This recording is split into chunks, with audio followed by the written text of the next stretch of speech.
시간도 지난 시간에 이어서 로마서 우리 8장입니다. 로마서 8장 지난 시간에 30절까지 했습니다. 30절. 오늘은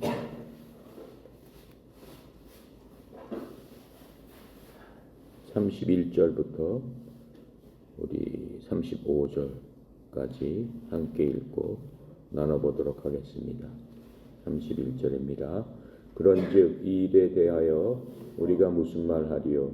만일 하나님이 우리를 위하시면 누가 우리를 대적하리요? 자기 아들을 아끼지 아니하시고 우리 모든 사람을 위하여 내주시니가 어찌 그 아들과 함께 모든 것을 우리에게 주시지 아니하겠느냐? 누가 능히 하나님께서 택하신 자들을 고발하리요?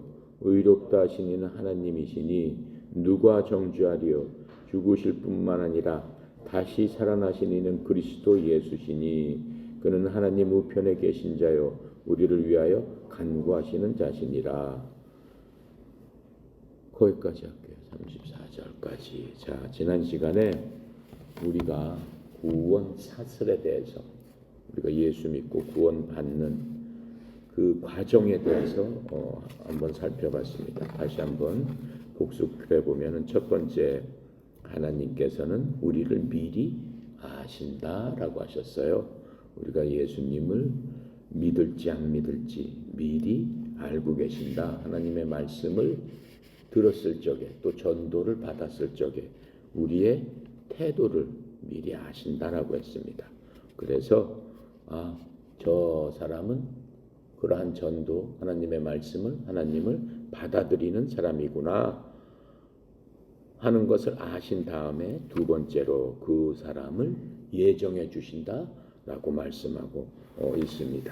그래서 하나님께서 예정을 해 주신 다음에 그 예정하신 자를 하나님께서는 불러 주신다라고 말씀했죠. 그렇게 부름을 받은 자에게는 하나님께서 이 네 번째로 의롭다 칭해 주신다. 칭의 불러주신 후에는 어떻게 해요? 예수 그리스도 하나님의 아들 예수 그리스도의 보혈로 모든 죄를 과거, 현재, 미래까지 모든 죄를 깨끗하게 씻어주심으로 말미암아 의로운 자로 만들어 주신다라고 하는 겁니다. 다섯 번째로 그렇게 만든 자를 하나님께서 영화롭게 해주신다라고 해서 우리의 삶이 영화롭게 되는 그러한 소망을 가질 수 있도록 주님께서 구원의 사슬을 통해서 우리를 그렇게 돌봐주신다라고 하는 것들을 배웠습니다. 그래서 우리가 구원을 받게 되면은 이러한 다섯 가지를 한꺼번에 주시는 거예요. 하나 됐다가 고담 됐다 그게 아니고 우리가 구원받는 순간 예수 믿고 그리스도를 받아들이고 예수 그리스도의 죽음과 묻히심과 부활하심을 믿는 그 순간에 이 다섯 가지가 우리 속에서 한꺼번에 일어난다라고 하는 것입니다. 그래서 모든 사람이 이 모든 것들은 뭘 통해서 일어날 수 있다라고 했어요? 자유의지를 통해서 이루어지는 거라고 그랬습니다. 자유의지라는 것은 하나님께서 누구를 강제적으로 해주시는 게 아니고 우리가 갖고 있는 인간이 갖고 있는 하나님께서 주신 귀중한 특성인 자유의지, 자기 스스로 자기 뜻대로 선택하고 자기 뜻대로 결정할 수 있는 그러한 자유의지를 사용해서 믿음으로 이 모든 것들을 예수 그리스도를 나의 구주로 받아들이기만 하면은 바로 이 다섯 가지를 한꺼번에 갖게 되는 것이다라고 지난 시간에 설명했습니다. 자, 지금 우리가 읽었던 30절부터 34절, 마지막 절까지는 뭐에 대한 주제가 뭐에 대한 거냐면은 공포로부터 자유롭게 된다라고 하는 겁니다. 무슨 공포입니까? 죽음에 대한 공포. 공포 중에 인간이 가장 큰 거는 죽음에 대한 공포입니다. 근데 거기로부터 우리는 자유롭게 된다라고 하는 겁니다. 왜 그럴까요? 우리에게는 더 이상 하나님으로부터 정죄를 받지 않습니다. 하나님으로부터 죄에 대한 심판을 받지 않게 됩니다. 왜요? 하나님께서 칭의 부르신 우리를 의롭다라고 했잖아요.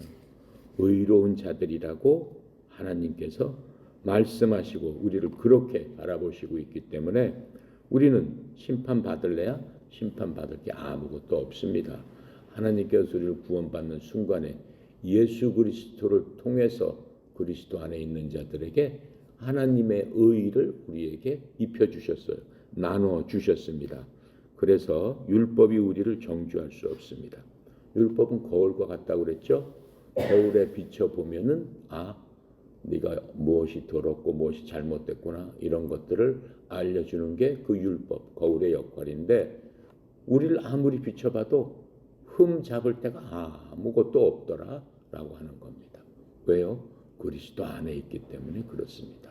하나님 안에 있기 때문에 그런 겁니다. 그래서 이제 우리가 육신을 극복하고 하나님을 위해서 살 수 있도록 하나님의 영, 우리의 영, 그게 바로 하나님으로부터 받은 영이죠. 그 하나님의 영을 가졌기 때문에 우리에게는 어떠한 정죄에 대한 책임도 없는 겁니다. 또 그리스도의 축복된 그 재림의 소망으로 하나님의 영광을 나누어 가졌기 때문에 우리는 어떠한 좌절도 없습니다. 우리 속에는 온전히 하나님에 대한 소망, 예수님께서 오셨을 적에 정말 우리가 하나님께서 주신 그 모습으로 온전히 변해서 하나님을 찬양하고 능력의 하나님을 경험할 수 있는 그러한 자들이기 때문에 우리는 그 소망을 갖고 이 땅을 살아나가는 겁니다. 그래서 우리가 하나님의 사랑을 이미 경험했기 때문에 지금 이 시간 이렇게 하나님을 아버지라고 부를 수 있는 거죠. 그래서 하나님과의 분리는 더 이상 없습니다. 그래서 믿는 사람들은 항상 하나님 안에 있기 때문에 안전하다는 겁니다. 그래서 하나님께서 그것을 우리에게 강조해 주고 있는 거예요. 너희들은 이 세상에서 힘들고 어렵게 살지만 걱정하지 말아라.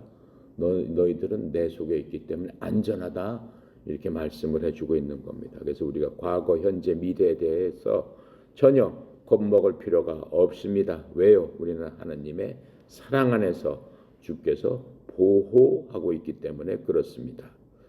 그래서 지금 우리가 읽은 그 31절부터 따져보면 5가지로 하나님께서 우리를 보호해주고 계신다라고 지금 우리에게 위로를 해주고 있습니다. 첫 번째로 31절 그런즉 이 일들에 대해서 우리가 무슨 말하리요? 만약 하나님께서 우리를 위하시면 누가 우리를 대적하리요?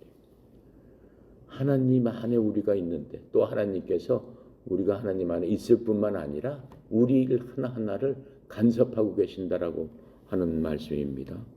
그래서 하나님께서 그렇게 우리를 위하시는데 무슨 걱정이 있느냐? 지금 이렇게 말씀하고 있는 겁니다. 그래서 하나님께서 첫 번째는 위하신다. 그렇기 때문에 우리는 하나님 사이에는 전혀 불리함이 없고 우리는 전혀 걱정할 필요가 없다라고 하는 겁니다. 즉 구원의 안전보장을 다시 한번 강조하고 있습니다. 하나님께서 우리를 위하심은 우리를 위해서 아들을 주심으로써 내가 너를 위한다라고 하는데 어떻게 위한다는 얘기입니까? 그랬더니 33절에 32절에 내가 내 아들을 주지 않았느냐? 지금 이렇게 말씀하고 계세요. 32절 뭐예요? 자신의 아들을 아끼지 않고 우리 모두를 위해서 내주신 분이 바로 하나님 아니냐라고 얘기하는 거예요. 자기의 가장 귀한 것들을 우리를 위해서 내주셨는데 어때요? 그게 증명이 되지 않았느냐? 지금 말씀하고 있는 거예요. 또 34절에 보니까 그 아들이 어떻다고 했어요? 누가 정죄하려 죽으실 뿐만 아니라 다시 살아나시는 그리스도 예수신데 그는 하나님 우편에 계신 자 또 우리를 위해서 간구하는 자시다. 그 내주신 아들이 자기를 내줬을 뿐만 아니라 우리를 위해서 간구하고 있지 않느냐? 지금 이렇게 말씀하고 있는 거예요. 또 세 번째는 뭐예요? 성령님도 우리를 위해서 우리의 연약함을 도우시기 위해서 우리에게 심한 탄식으로 우리를 돕고 있다. 지난 시간에 배운 거죠. 26절에 그렇게 말씀하고 계세요. 다시 한번 볼게요. 이와 같이 성령도 우리의 연약함을 도우시니 우리는 마땅히 기도할 바를 알지 못하나 오직 성령님이 말할 수 없는 탄식으로 우리를 위해서 친히 간구하시느니라.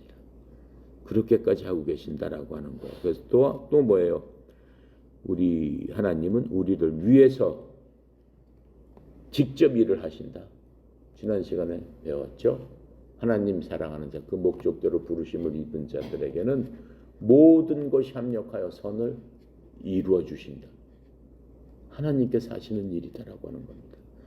이러한 것들로 인해서 너희들 걱정하지 말아라라고 계속 강조하고 있는 것들을 우리가 볼 수 있습니다. 하지만 때때로 실제로 모든 일들이 우리를 위한 것인데 우리는 그것도 모르고 어때요? 불평할 때가 많습니다. 성경에서 야곱 하나님께서 기뻐하시고 하나님께서 도우시고 하나님께서 그 이스라엘이라는 그 이름까지도 이 사람 이름을 통해서 만들어 주신 그 야곱. 이스라엘이라는 얘기는 하나님과 싸워 이긴 자예요. 야곱은. 그런데 그 야곱이 어땠습니까? 불평했다라고 하는 거예요. 뭐라고 불평을 했어요? 이 모든 일들이, 세상의 이 모든 일들이 나를 대적하는구나. 도대체 내가 왜 이 꼴이 됐느냐. 정말 불평불만이 많아가지고 하나님께 그렇게 얘기를 했단 말이에요. 그런데 그게 그런 게 아니었다라고 하는 것들을 알 수 있습니다. 즉 야곱이 당장에는 죽을 것 같고 힘들고 좌절하고 낭망하고 정말 하늘을 울어서 하나님 앞에 탄식하면서 제 꼴이 왜 이게 뭡니까? 라고 하나님 앞에 그랬지만은 뒤돌아보니까 이 모든 일들이 합력해서 좋은 결과를 만들기 위해서 그 일이 야곱한테 벌어졌더라라고 하는 겁니다. 언제 그랬습니까? 창세기 42장 36절에 보니까 야곱이 이렇게 얘기하는 거예요. 그들의 아버지 야곱이 그들에게 이르되 너희가 자식들한테 얘기하는 거예요. 나로 하여금 내 자식을 잃게 하였도다. 요셉도 없어졌고 시므온도 없었는데 너희가 베냐민을 뺏어가고자 하니 이 모든 일들이 나를 대적하는구나 라고 하면서 한탄하면서 얘기했습니다. 그렇죠? 지금 이건 뭐예요? 12아들 중에서 그 형들이 막내 아들 요셉을 아버지가 제일 이뻐하니까 그 막내 아들을 어떻게 해요? 팔아버렸잖아요. 노예 상인들한테 팔아가지고 이집트로 끌려갔어요. 그래서 노예로 팔렸어요. 근데 아버지한테는 뭐라고 그랬어요? 아버지, 들판에서 막내가 들짐승에 찢겨서 죽었습니다. 그래서 짐승 피를 묻혀가지고 요셉 옷을 들고 와서 아버지한테 얘기하니까 아버지가 한탄을 했잖아요. 가장 사랑하는 아들 요셉아 그러면서 그냥 식음을 전폐하고 그렇게 한탄을 했어요. 근데 그 요셉이 어떻게 됩니까? 나중에 지금 당장에는 아버지 마음이 아팠고 요셉 자신도 왜 나를 이렇게 하나님 노예로 만들어가지고 그냥 타국에 가서 이방인 나라에 가서 감옥에 갇히고 종살이하게 만드십니까? 그렇게 얘기를 했잖아요. 하지만 어떻게 돼요? 하나님께서는 이미 예정을 하신 거예요. 야곱을 그 이집트의 총리로 만들어서 그 이스라엘 아브라함의 집안을 살리기 위해서 요셉을 그 역경 가운데 보냈지만은 그 모든 것이 합력하여 선이 이루어지지 않습니까? 그래서 결국은 그 아브라함의 야곱의 그 자손들이 죽을 뻔하다가 굶어 죽을 뻔하다가 이집트에서 70명이 들어와 가지고 몇 명으로 성장했고 나가요. 무려 250만 명의 자손들을 이끌고 이집트에서 독립해서 나가는 것들을 우리가 볼 수 있습니다. 그래서 그 가나안 땅에 하나님 말씀하신 곳을 향해서 그 나가는 것 무려 얼마나 걸렸어요? 430년이 걸렸죠. 400년이 걸렸지만은 모든 것이 합력하여 선을 이루어주시는 하나님의 그 위대한 플랜 안에 그 사람들이 중요한 위치로서 서 있었다라고 하는 것을 알 수 있습니다. 이 성경은 왜 우리한테 주셨어요? 우리한테 교훈으로 배우기 위해서 이 성경 말씀을 주셨다라고 하는 겁니다. 그래서 우리가 이런 것들을 통해서 하나님께서는 우리가 생각할 수 없는 방법으로 우리를 위하시는구나 라고 우리에게 말씀해 주시는 겁니다. 결론은 분명한 겁니다. 뭐예요? 하나님께서 우리를 위하신다면 누가 우리를 대적하리요? 아무도 어떠한 것들도 우리를 대적할 수 없다라고 하는 것들을 알려주시는 겁니다. 그래서 믿는 사람들 여러분과 나는 매일 하나님께서 우리를 위한다는 사실을 깨달을 필요가 있습니다. 그래서 하나님께 항상 범사에 감사하라. 하나님 그렇게 말씀하시지 않습니까? 항상 기뻐하라. 왜요? 기뻐할 수 없는 가운데도 기뻐하라. 왜요? 우리를 위하시는 과정 중에 너희들이 그것을 만났지만은 그 일은 오히려 너를 더 강하고 담대하고 너를 큰 것으로서 만들려고 하는 것이다 라고 성경은 말씀하고 있는 것입니다. 그래서 어떠한 경우에도 두려워할 필요가 없습니다. 왜요? 사랑하시는 하나님께서 자신 아이들을 위해서 최고로 우리를 위하시기 때문에 그것입니다. 그 방법이 그한테는 최고다라고 이렇게 말씀하고 있어요. 그래서 그들이 어때요? 아버지의 최선을 받기 위해서는 일정한 시험을 다 통과해야 되는 겁니다. 그래도 끝까지 믿음 잃지 않고 하나님의 선한 뜻 아래 기댈 적에 그 뜻이 속히 이루어진다라고 하는 거예요. 예레미야 29장 11절에 우리한테 이렇게 설명해 주고 계십니다. 너희를 향해 내가 생각하는 생각을 내가 아노라. 그것은 평안을 주려는 생각이요 재앙을 주려는 생각이 아니니 곧 기대하는 결말을 너희에게 주려는 것이다. 나 하나님이 말하노라. 아멘이죠? 두 번째로 그리스도께서 우리를 위해서 죽으셨다라고 했어요. 32절입니다. 뭐라고 얘기했어요? 자기 아들을 아끼지 아니하시고 또 우리 모두를 위해 자기 아들을 내주신 그 하나님께서 아버지 하나님께서 어찌 그 아들과 함께 또한 모든 것을 우리에게 값없이 주지 아니하시겠느냐. 그게 하나님의 마음이다라고 하는 거예요. 하나님께서는 이미 우리를 위해서 누굴 내줬다고 그랬어요? 자기한테 가장 귀한 하나님의 파트너이시면서 하나님의 아들이시면서 하나님 중에 한 인격체이신 아들 하나님을 내려보내가지고 어떻게 했어요? 우리를 위해서 인간의 몸으로 오셔서 십자가에서 처참하게 모든 죄를 뒤집어 쓰셔서 즉 그 하나님께서 죄덩어리가 되시는 그 순간을 우리가 봤지 않습니까? 그 죄에 대한 대가가 얼마나 처절한가는 예수 그리스도의 그 비참하신 끔찍한 그 죽음을 통해서 우리가 겪었지 않습니까? 그렇게 겪었던 것이 예수님이 겪은 게 아니고 예수님과 함께 여러분과 내가 겪었던 바로 그 사실이다라고 하는 겁니다. 그래서 우리 예수 믿지 않은 바로 그 순간 예수님을 알기 전까지 죄인이었잖아요. 죄인으로 살았잖아요. 아무리 나를 거울에 비춰봐도 온통 보이는 거는 죄의 투성이었다라고 하는 거지 않습니까? 그런데 하나님께서 자기네 가장 좋은 것들을 우리에게 주심으로써 우리를 하나님의 자녀답게 만드신 후에 예수를 믿는 게 만드신 거죠. 만드신 후에 우리를 부르셨단 말이에요. 자기 아들로 자기 딸로 부르셔서 우리를 어떻게 해요? 의로 덧입혀 주셨다라고 하는 거예요. 하나님의 의를 우리한테 주셨다라고 하는 거예요. 더 이상 우리 속에는 죄, 티끌 이런 구석은 찾을래야 찾을 수 없다라고 하나님께서 자신 있게 말씀해 주시는 겁니다. 그래서 우리의 필요한 모든 것을 우리에게 주셨던 바로 그 하나님, 예수님까지도 우리에게 주셨던 바로 그 하나님. 자, 그래서 그 하나님께서는 어떠해요? 우리한테 또 분명하게 말씀하고 계세요. 야, 너네 공중에 있는 새와 이 들에 있는 그 들꽃 이러한 동물들 봐라. 들판의 백합까지도 내가 돌보지 않느냐. 하찮은 그런 것까지도 돌보지 않느냐. 근데 하물며 너일까 보냐. 하물며는 뭐예요? 가장 귀중한 것을 버리고 너희들을 샀는데 너희들을 그냥 들에 있는 꽃보다도 못하게 취급하겠느냐. 하나님 말씀하시는 거예요. 공중에 나는 새처럼 그것도 내가 다 먹이고 입히는데 너 하물며 너희들일까 보냐.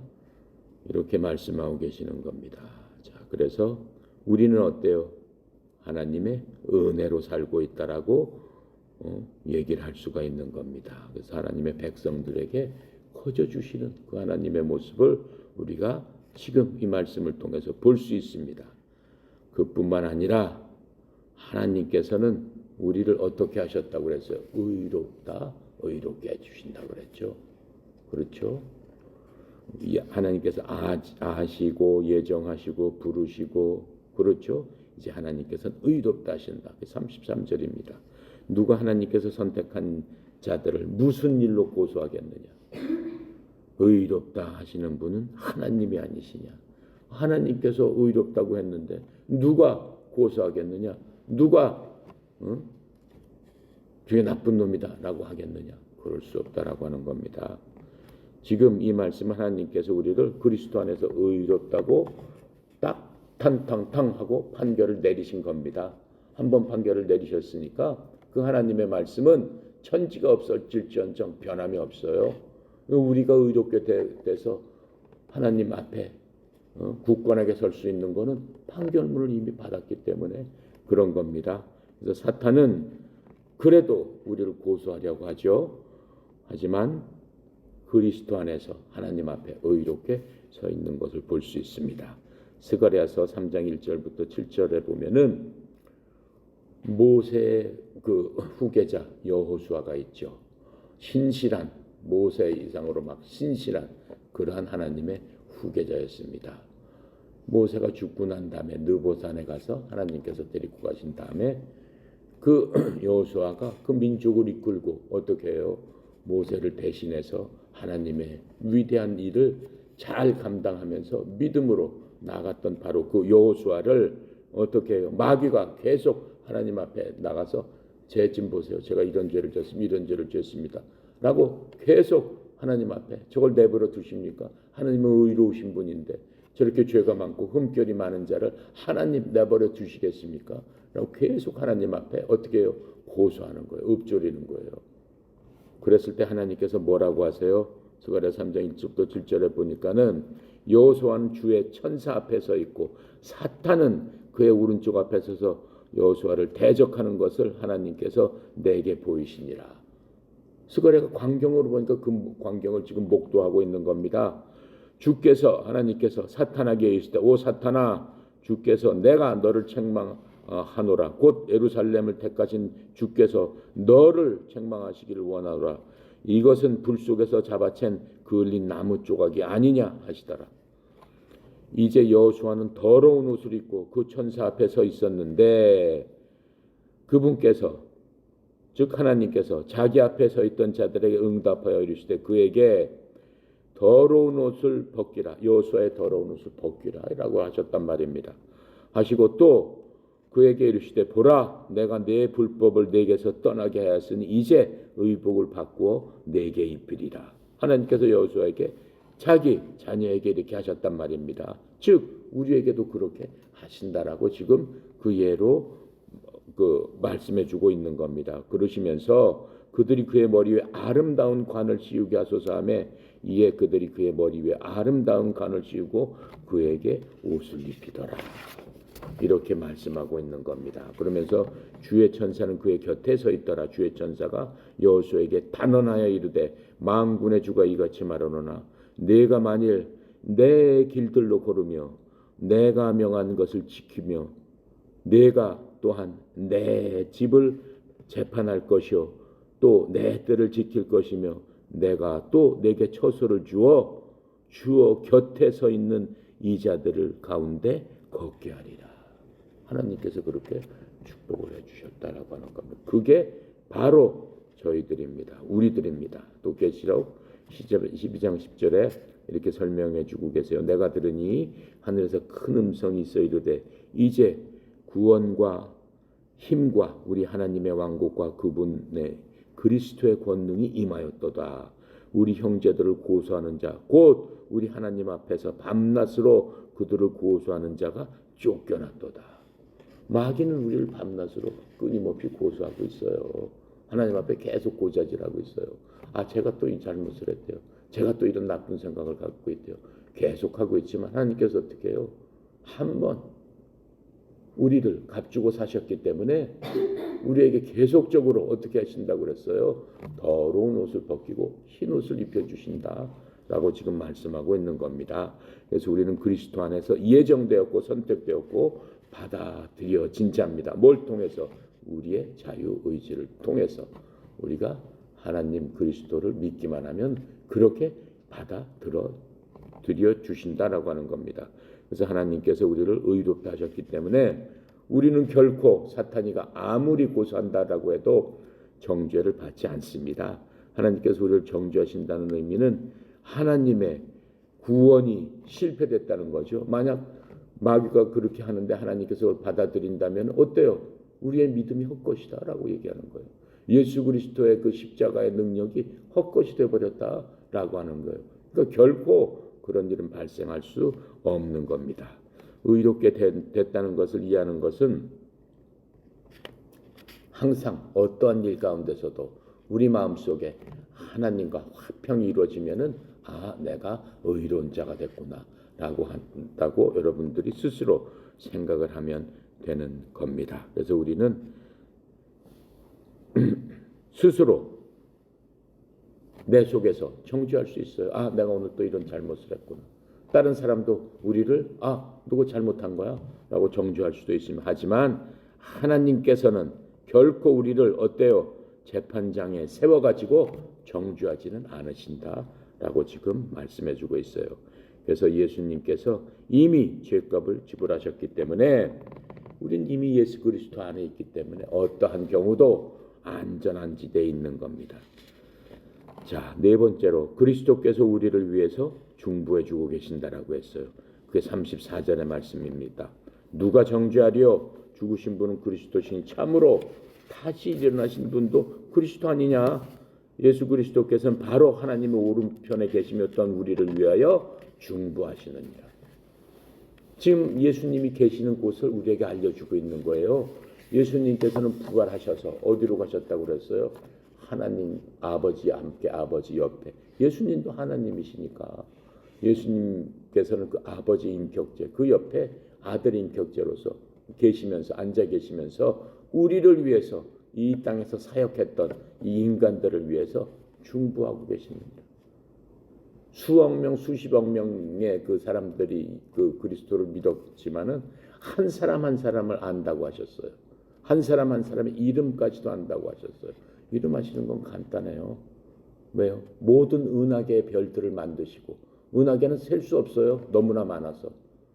그 모든 은하계의 별들의 이름 하나하나마다 다 붙여주신 분이다 라고 말씀하고 계세요. 나는 그런 인격체다. 나는 그런 분이다 라고 하나님께서 예수님께서 자신을 알려주신 거예요. 그래서 바로 이 두 분이서 우리를 위해서 기도하고 있습니다. 누구예요? 그리스도 안에 있는 사람에게는 우리가 이미 배운 것과 같이 우리 속에 계신 성령님께서 우리가 마땅히 기도할 바를 모를 적에 네가 이렇게 기도해야 되지 않겠느냐? 네 사정과 형편이 이런데 아버지 하나님께 이렇게 기도하게 하는 게 마땅하지 않느냐라고 하면서 우리를 대신해서 기도해 주시는 성령님이 계시고 또 한 분은 누굽니까? 바로 하나님의 아들 예수님께서 아버지 우편에 앉아서 기도해 주고 계신다라고 지금 말씀해 주고 있습니다. 그래서 우리를 위해서 돌아가신 바로 예수님 구원자께서는 이제는 천국에서 우리를 위해서 중보하고 계시는 겁니다.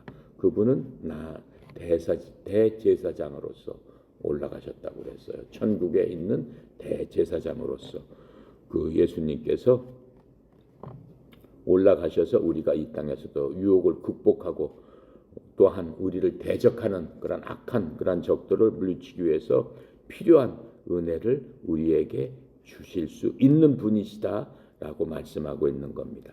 그래서 그렇게 하고 있는 일들을 뭐라고 설명해 주시냐면 히브리서 4장 14절부터 16절입니다.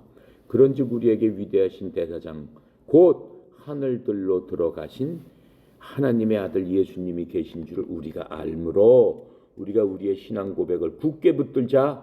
우리에게 계신 대제사장은 우리의 연약함의 감정을 몸소 느끼지 못하시는 분이 아니요 모든 점에서 우리와 똑같이 시험을 받으셨을 때 죄는 없으신 분이시니라. 그러므로 우리가 궁휼함을 입고 필요한 때에 도우시는 은혜를 얻기 위하여 은혜 왕자 앞으로 담대히 나가자. 그래서 여러분이 필요하고 어려울 때마다 이제는 누구를 통해서 나가는 게 아니고 하나님의 자녀들이기 때문에 거리낄 검이 없다라고 하는 거예요. 어서 와라라고 손 내밀고 계신다라고 하는 거예요. 그러니까 그 품 안으로 가서 우리의 마음을 다 털어놓고 아버지 하나님께 간구하고 기도함으로써 우리의 사정을 아뢰라라고 이렇게 말씀하고 있는 겁니다. 그리고 또 우리를 변호해 주시는 변호사예요. 변호사로서 우리의 죄를 용서하실 수도 있고 하나님과의 관계를 회복시켜 주실 수 있다라고 하는 거예요. 우리가 하나님 보시기에 좋지 않은 그러한 생각하고 그러한 일들을 하게 되면은 우리가 자연히 하나님과 좀 멀어지게 돼요. 우리 스스로가. 아담이 죄를 짓고 하나님의 눈을 피해서 숲에 숨었잖아요. 그런 것처럼 사람은 그렇게 되게끔 돼 있어요. 하지만 예수님께 나가서 나의 모든 것을 훌훌훌 다 털어놓게 되면은 하나님 아버지의 관계를 온전하게 다시 복원시켜 주신다라고 얘기하고 있습니다. 어떻게 복원을 해야 돼요? 요한 1서 9장부터 2장 2절에 이렇게 얘기하고 있어요. 만일 우리가 우리의 죄를 자백하면 아버지 하나님께서는 신실하사 또 의로우신 분이어서 우리의 죄를 용서해 주시고 모든 불의에서 우리를 깨끗하게 하시느니라. 뭐만 하면 돼요? 자백하기만 하면 돼요. 이제는 더 이상 구원이 떠나간다든가 뭐 구원이 흔들 그런 건 없어요. 우린 그리스도 안에 있기 때문에. 그러니까 그리스도 안에서 이미 보혈의 공로를 입고 있는 자이기 때문에 아버지 하나님 제가 실수로 제가 또 육신이 연약하여 저는 원치 않았는데 이렇게 죄를 지었습니다. 아버지 용서해 주세요. 알았다 얘야. 깨끗하게 지워주신다 라고 지금 말씀하고 있는 겁니다. 그래서 이 21절에 보니까 나의 어린 자녀들아 내가 이것들을 너희에게 쓰는 것은 너희가 죄를 짓지 아니하게 하려 함이라. 만일 누가 죄를 지어도 우리에게 아버지와 함께 계신 변호자가 계시니 곧 의로우신 분 예수 그리스도시다. 예수님께서 아버지하고 계시면서 우리의 변호자가 되시는 분이에요. 그래서 그 예수님은 우리의 죄들로 인한 화해 헌물이시니 우리의 죄들뿐만 아니요 세상의 죄들로 인한 화해 헌물이시니라 이렇게 말씀하고 있는 겁니다. 그래서 이 중보의 의미라는 것은 예수 그리스도께서 우리를 대신해서 하나님의 왕자 앞에 나타나시는 것이기 때문에 우리 자신이 아버지 앞에 출석할 필요는 없어요. 계속해서 그리스도께서 우리를 위해서 어떻게 하신다는 거예요? 중보해 주고 계신다라고 하는 겁니다. 베드로는 주님께 죄를 지었지만 예수님 때문에 어떻게 해요? 용서받고 회복됐다라고 하는 것들을 우리가 알 수 있습니다. 누가복음 베드로는 구원받은 자예요. 그렇지만 죄를 지었어요. 22장 31절 32절에 보니까 주님께서 이르시되 시몬아 시몬아 베드로를 얘기하는 거죠. 보라 사탄이 너희를 밀가부로 타려고 너희를 갖기 원하였으나 내가 너를 위하여 내 믿음이 쇠하지 않도록 기도하였은즉 너는 돌이켜 내 형제들을 강하게 하라. 그러니까는 구원받은 우리들도 사탄이가 우리를 갖다 좌절시키고 낭망시키기 위해서 계속 밀가부르듯이 때를 가리지 않고 우리에게 공격을 해오고 있다라고 예수님께서는 말씀하고 계시는 겁니다. 그래서 예수님께서는 우리 각자를 위해서 중보하고 계시고 있습니다. 그래서 이러한 예수님의 사역, 예수님의 그 일들은 우리가 안전히 보호받고 있음을 다시 한번 확인시켜주는 그러한 말씀이 되겠습니다. 자, 그래서 오늘은 34절까지 네 가지에 대해서 얘기했습니다. 다음 시간에 마지막 5가지 그리스도께서 우리를 사랑하십니다 라고 하는 그 말씀을 우리 배우도록 하겠습니다. 기도하고 마치겠습니다. 감사하시고 거룩하신 하나님 참으로 은혜 감사합니다. 하나님께서는 어찌 그리 우리를 사랑하시는지요.